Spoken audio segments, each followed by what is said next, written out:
Hi everybody, Peter here, Thailand bound.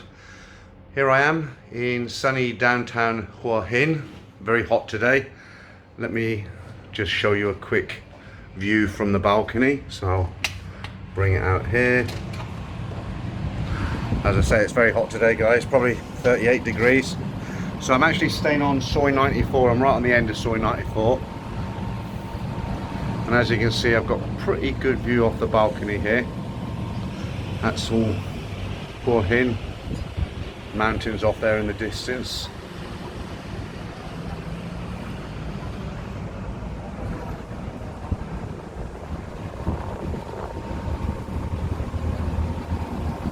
So I've been in Thailand for about 9 days now. I spent 3 days in Bangkok, then took a taxi down to Huahin. I've been here since when was it? Today's Wednesday. I guess it was around Thursday last week I came down, but unfortunately I am actually stuck in the room today. I've got to be very close to a toilet. I've caught a bug, some kind of a bug. It's not food poisoning, it's not that bad, but I do need to be near a toilet. I need to be in the air condition because I'm feeling very drained, and I'm spending the afternoon in the room, so I thought I'd make a quick video. So just before I left the UK, I made a video explaining a lot of the changes that I've noticed in Thailand over the last 27 years since I first came here in 1992. And now that I'm in Thailand, I can see those changes happening faster than even I thought. In Huahin, for instance, one thing I've noticed that wasn't here a while ago, the railway line that runs from Huahin railway station all the way up to Bangkok and beyond, there are actually concrete pylons that run side by side next to the railway lines. And I've just found out that these pylons are actually going to be a high-speed railway linking mainland China through Thailand all the way down to Malaysia, which is going to bring a huge influx of Chinese tourists into Thailand, and I'm guessing down to Malaysia. But apparently this train is very, very high speed, supposedly speeds of 300 miles per hour plus. That's one of the big changes I've noticed, and just the general infrastructure around here.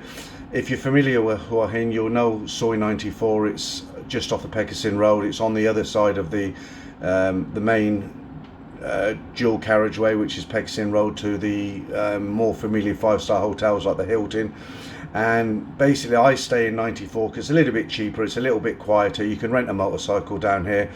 I rented one for 6 days. It cost me 150 baht a day. They give me 50 baht discount, which won't change my life. But anyway, I've got a motorbike, so traveling isn't an issue. I don't have to hang around waiting for taxis. And as I say, Soi 94 is a cheaper option. Something that one of the changes that I've seen last night, I really wasn't expecting to see in Thailand. I mean, in the UK, for instance, without wishing to sound like an old fuddy-duddy, the young people these days, they've lost all respect for elder people, parents, grandparents, authority. They just don't care anymore.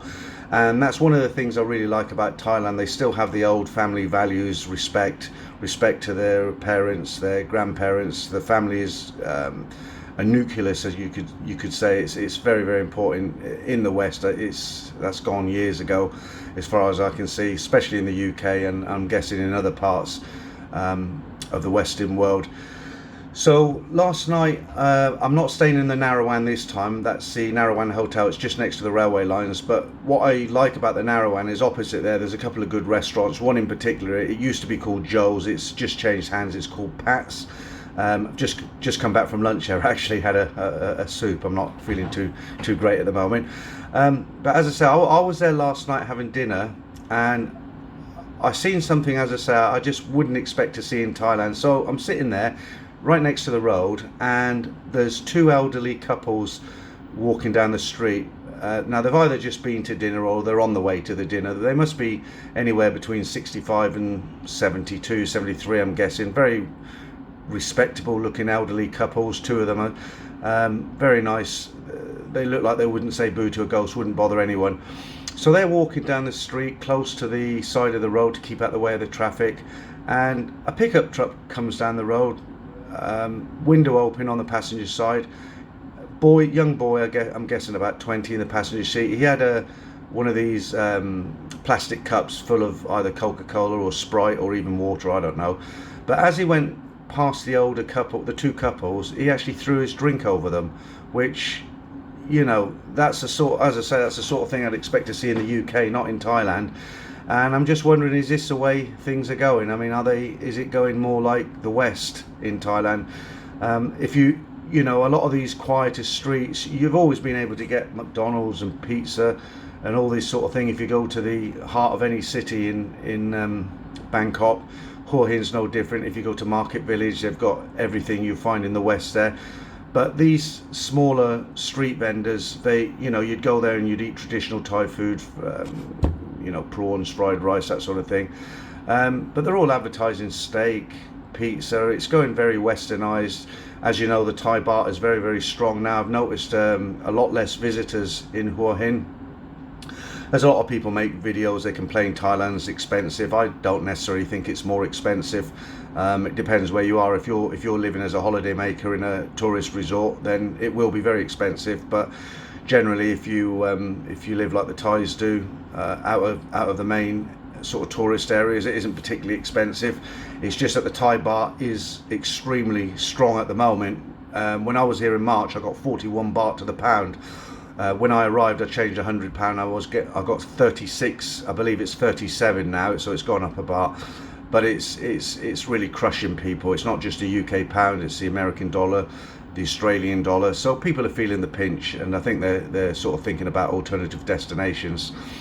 I'll just pause it there for a second because I think somebody is actually knocking the door. Hi guys, I'm back. Sorry about that. Laundry. Okay, before I go any further, I think I'll show you a little bit of video footage that I took earlier. Two clips, they're very, very short. One is of the concrete pylons that run along the side of the railway that are going to be the high-speed train, so you can see what I'm talking about.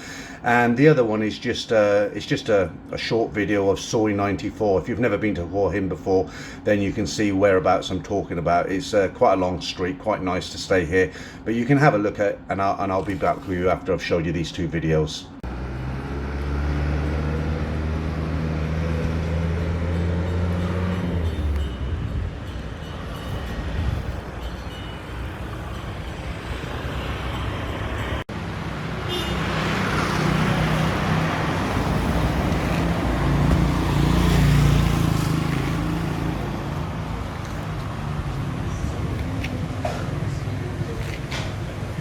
So what other changes have I noticed since I've been here? I was here in March, it's now October, we're talking about 6 months. Obviously the biggest change is the exchange rate. As I say, when I came in March it was 41 to the pound, it's now 36/37 to the pound. The other bigger change I've noticed that it is much, much quieter. We're coming up to high season in a couple of months. But even so, rainy season is just about finished. Generally ends end of October, but I've been very, very lucky. I've been here for a week. There hasn't been any rain. I think there was in Bangkok we had a couple of nights where it rained, but while I've been in Hua Hin, nothing at all. It's been good weather, very hot. It's just quiet, you know. I mean, you go down to Soi 80. If you've never been to Hua Hin before, Soi 80 is keeping it polite. It's one of the entertainment areas. It's a long street of bars. Whenever I've gone down there in the past, you have quiet bars, you have bars that are a bit busier. They're just all quiet. Restaurants, they're quiet. Frankly speaking, I don't know how they're surviving. I mean, let's hope it picks up for them. I have heard rumours that the Thai baht will, let's not say crash, but basically our currencies will improve against the Thai baht. It's just rumour. Whether it will, I wouldn't hold your breath, but hopefully it will. I mean, obviously if the Thai baht became weaker, then obviously it would attract visitors back. But with the mainline train, with the train line going in from China down to Malaysia, I mean, that's going to bring a lot of people in from China, a lot of money with it. There's a lot of rich Chinese around these days, and they do want to travel. Other than that, guys, that's about it for this time around. As I say, I'm stuck in the room. I've got a stomach bug. I've got to be close to the bathroom, and I thought it was a good opportunity to just let you know what I've noticed this time around. So I'll end it there. If you've got any questions, leave them in the comments underneath, and hopefully I'll see you soon. So this is Pete signing out. It's Thailand Bound.